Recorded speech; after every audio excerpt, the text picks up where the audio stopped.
Hi, Stan. Hi, Uh, Mark. Maybe you could just characterize, you've done lots of contracts over several years, many years. What was this contract like doing it with the best and player in the world and the most important player in your franchise? Yeah, this is unique. I mean, I would say there's nothing else like this negotiation, I guess if you want to call it that. It was really more of a dialogue and a conversation throughout the last few months, and really nothing to do with the contract itself. It was usually when you have a negotiation, it's more about back and forth on the term or the structure of the deal, but that was never talked about. It was really just the other parts of just, where we're headed and the vision for the team and how we're going to improve and, all those types of discussions. So, very unusual, but very interesting. And it was great to have conversations. I don't know if I've ever talked to Judd Moldaver as much as I have in the last month or so. But it's been great. So yeah, different, but it was fun. Do you Did you arrive at 12.5 million, or maybe you could characterize for us what your feeling was when you realized that you might get the best player in the league for $12.5 million AAV? Yeah, and that's really a question really more for Connor than us. Like that was what Connor wanted, and it was not like we made a pitch that he should sign for that amount. That was never it never really we never had those conversations at all. So um, I think when it came down to it, and we're just excited to get ourselves to where we are today. Obviously it's a very exciting day for our organization and for the fans in Edmonton and our team. I've been able to run into some of our players here today, including Jake Walman when he was here, and like the players were shocked as well. Like, holy cow, what a leader this guy is! And I think everyone probably had the same reaction. But I guess getting to know Connor how I have, over the last year, he is so one of a kind guy. Like he's such a tremendous leader and so motivated to try to win. And I think that's a testament to who he is as a person. Derek Van Diest of NHL.com. Go ahead. Hey Stan, congratulations on the deal. I just want to ask you about what kind of onus is on you guys now to kind of build a team around him when he comes in at that number. I guess how does that kind of switch? I know you want you're trying to put a championship team on there, but now you have the best player saying, "Use my money to build a team around me." Yeah, well, I mean, nothing changes. That's the way this has been since the day I started here. It was, we all have the same belief, which is the reason I came here was because I believe we can win and I want to win, and that's what motivates me to do this. And I know that's what motivates Connor. So nothing changes. I think it's continue on with our approach, which has always been we're here pushing ourselves every day to find ways to make our team better, and nothing will change from that regard. So it's full steam ahead, and it's an exciting time to be with the organization. And how does that flexibility help, especially going into next season, free agency, maybe trades at the deadline this year? Like how does having that extra money help you?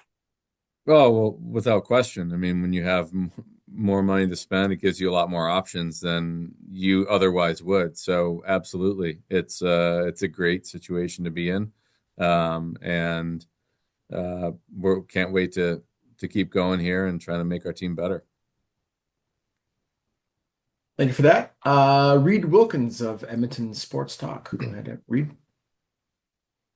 Thanks, Jamie. Hi, Stan. I just wanted to circle back to the $12.5 million. I mean, a player who could make as much as he wanted within the rules of the NHL CBA, decided not to get a raise. I'm just wondering, was that something you knew about earlier? Did that come to you this morning or in the last 24 hours that he was like, okay, like that's the number. I'm cool making this the same. Yeah, no, that I mean, honestly, I mean, I'm being genuine when I say every conversation I've had with Connor or Judd over the summer and the previous weeks, we never once talked about money because that was not, this isn't about, this is a unique situation because it's not about the money for Connor. And I think I've been open about that that's not at all what this is about. So yeah, I think he can answer that, but I don't want to speak for him because we're just excited that he believes in where we are and where we're headed. I think that's the thing that's great news for us. And but the number itself was nothing we ever spoke about. And then in terms of, you've made references not just today, but in other days about discussing where the organization is at, where you're headed. With the fact that it's a shorter term deal, does that alter your approach, create a different sense of what you need to do in a shorter term? Thanks. Yeah, no, it doesn't change anything at all for me. I mean, it's not like we're planning out 5 years from now to be a team that might be able to win the cup. And, no, our focus last year was to win. Our focus this year is to win. So this doesn't change anything. I think my conversations with Connor are just about, he's curious. He likes to know, like what's coming and what the thoughts are and how I see the team and how we can get better. I mean, it's all very good discussions, good dialogue back and forth. Yeah, he's a very smart guy in addition to being an amazing player. Like he's got a lot of good ideas, and that's why it's fun to talk hockey with him. Next time, we'll go to Daniel Nugent-Bowman of The Athletic. Go ahead, Daniel.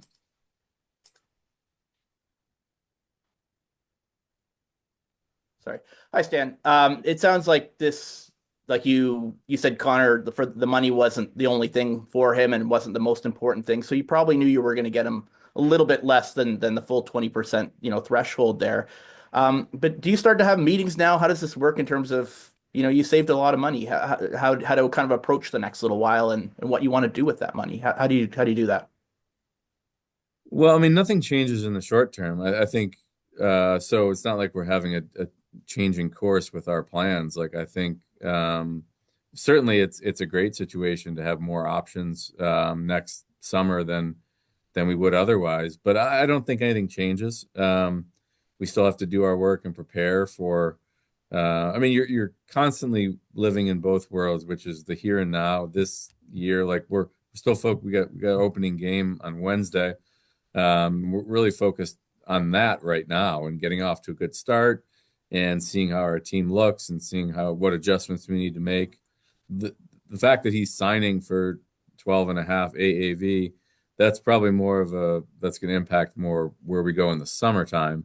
But as far as this year, that doesn't change anything. We were always going to be operating and trying to improve our team. So it's not like we're going to try something different just because of where we're at. I think it's a great situation to be in. We're optimistic for where we are right now. I like our group for this year, and getting off to a good start is important. So we're looking at that right now. And then as we get into the season more and you start looking at the deadline and the off season, then we certainly have more options than we would have otherwise. And that's fantastic. Yeah, and you have a short term here, obviously, this coming year and then the two more, so 3.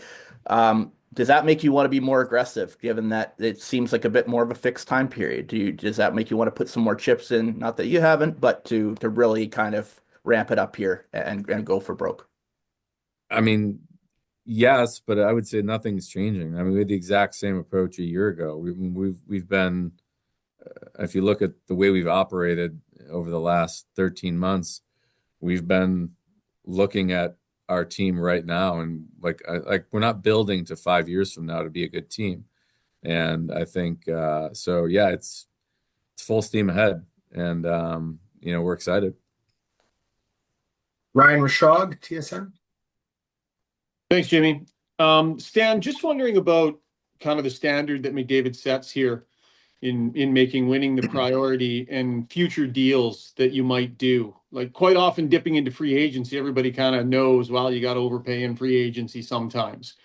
Is the standard here a little bit different now with McDavid setting this bar and just you're looking for players who are coming here with a like mind to winning? And do you have to be a little bit careful about dipping into those free agent waters where, you're spending that money and maybe overpaying in certain situations? So how does it sort of change your player acquisition philosophy in terms of the dollars that you're willing to do on deals for guys? I don't think it changes anything. If it's we're trying to win, and like I've said a few times now, we're not trying to build this up to be good down the road. We want to win now. So usually that requires, bringing in good players and developing players from within. I think that's the one thing I'm excited about for this year's team is we have a group of players on our team now that have a lot of runway left to keep growing their game and getting better over the course of a season. So I think, looking at our team this year, I expect our team to be a better team in the spring than we are now for a couple of reasons. We hope to add to the mix of adding new players, but also we've got a group of players much more than last year who, if we can do our job and, with our coaching staff working with these guys and them gaining experience, they're going to keep improving. So I think our team should be getting better that way. So that's really when your team has a chance to take that next step. And hopefully that final step is when we can have some internal progression in addition to external ads. So when we get to next summer, I think it's kind of the same thing.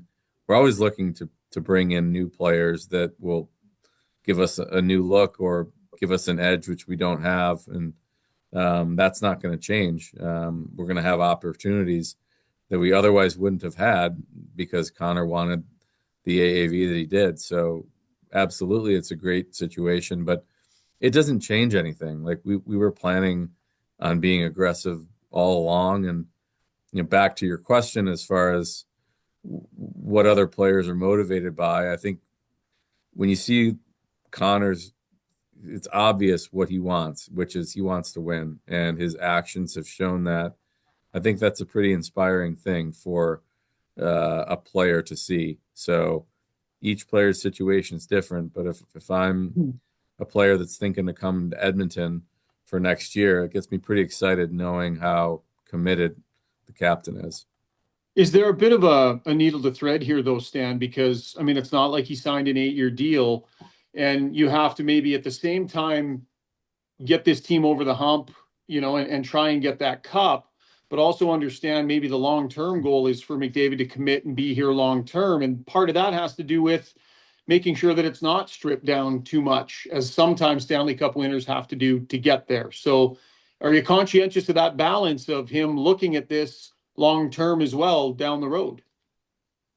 I guess everything factors into it, Ryan, but I think, making a push to try to win is the most important thing right now. And I think that's a commitment that we've all made to Connor when we've had conversations like we're here, we're on the same page as you are. We want to win.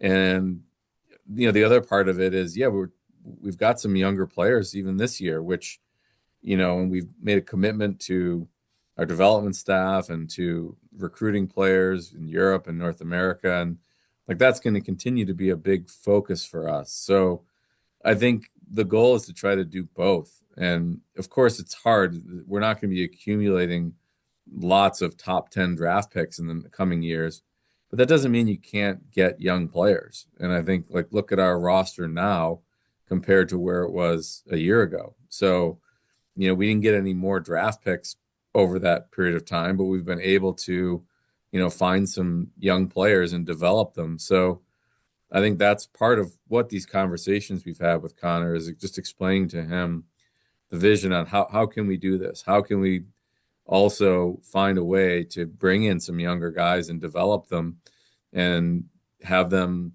they don't have to be all world players this year, but you look ahead 2 years from now, you get a couple guys in their early 20s that have 2 years of NHL experience. That's when those guys tend to really come into their own, and that's lining up really well with this timeline. So, that's our goal. Thanks, Stan. Jason Gregor, Sports 1440. Morning, Stan. When you look at, you've talked about money wasn't part of the negotiation really at all. It was all more kind of I guess educational and hearing both sides of things. I'm assuming that's rather different than a lot of negotiations you've had in the past. Can you kind of explain kind of how this was just so unique and different in your regard without money being a conversation point? Yeah, in my experience, it's usually in every negotiation, it's a factor of the term and the salary. Those are the two things. And then once you get agreement on that, you talk about the structure, you talk about other things. But I would say in every other negotiation, it's focused on the money. So this was it was really an unprecedented type situation, and it was really trying to get Connor to a comfort level where this felt right. And I said from the beginning, I don't know when it's going to be, but Connor's going to when it feels right to him, then he's going to make his mind up. So in the process of those discussions, then it's my job to just have conversations and talk to him and explain things and understand what he has to say. And I'm not here to share what those conversations are, but I had a number of really good conversations with him, and it was never once about term or dollars. So it's extremely unusual. And but the circumstances are unusual. I mean, Connor's such a special player and special guy, and leader that I think this situation called for probably a different approach. And you did sign another contract today, Jake Walman, 7 years at $7 million AAV. Just kind of tell us about that negotiation specifically. What makes you excited to have him in the fold for that long? Yeah, very excited. Had a great chat with Jake when he came in today to sign it, and he's pumped. Yeah, that process has gone on for a while, and it was a situation of trying to, work in with our structure, but also reward Jake for not only his current play, but his position in the landscape. I mean, when you have a year left in your deal, you're probably trying to navigate what's my value going to be if I sign, if I don't sign, what's the market going to look like? There's a lot of, I guess, predictions or a lot of guesswork in that. But in my conversations with Jake, it reminded me of like when we traded for him, and I talked to him about coming to Edmonton, and we really believe in him as a player, and we think this is going to be a great opportunity, and we don't look at this as a 1 year situation. Like right when that first conversation I had with them, I said, we see you as a player that can help us and be a part of this in the future. And obviously that's something that players I think like to hear, and they like to understand their role not only in the current group but in the future. And I think he was a great fit for our team. He came in and he really changed the complexion of our D, and it kind of made everyone just fit in their spots just right. And I think I was really impressed with his ability, and super competitive guy. I wasn't until we got him on our team, I didn't realize how much of a warrior he was. I mean, he blocks shots all the time. He's very competitive, physical.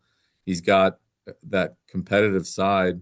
And on top of that, he's such a great skater. He's really effortless stride. So his mobility is really good. He's got a big shot. He's comfortable playing on the right side, which was something that, we're looking for. It's always great to have a lot of right-handed defensemen, but if you have a guy that's comfortable playing there, and I think, he's an offensive weapon when he's on the right side because he's got that one-timer. And he just gives us a threat offensively beyond just Ekholm and Bouchard. Now we've got, along with him and Nurse, we've got four guys that they can all make plays. Jake and Darnell are great skaters, big guys, strong. So when you add that all up, it's a very big piece of the current team, and also going forward. I believe having a strong defense is very important to your long-term success for a team. especially when you have some offensive forwards that are very talented. If you can support them with guys that are comfortable with the puck, but not such one-way players that they can't dig in and play in their own end. And I think Jake checked all those boxes. So very happy that he believed in us and he wanted to be here.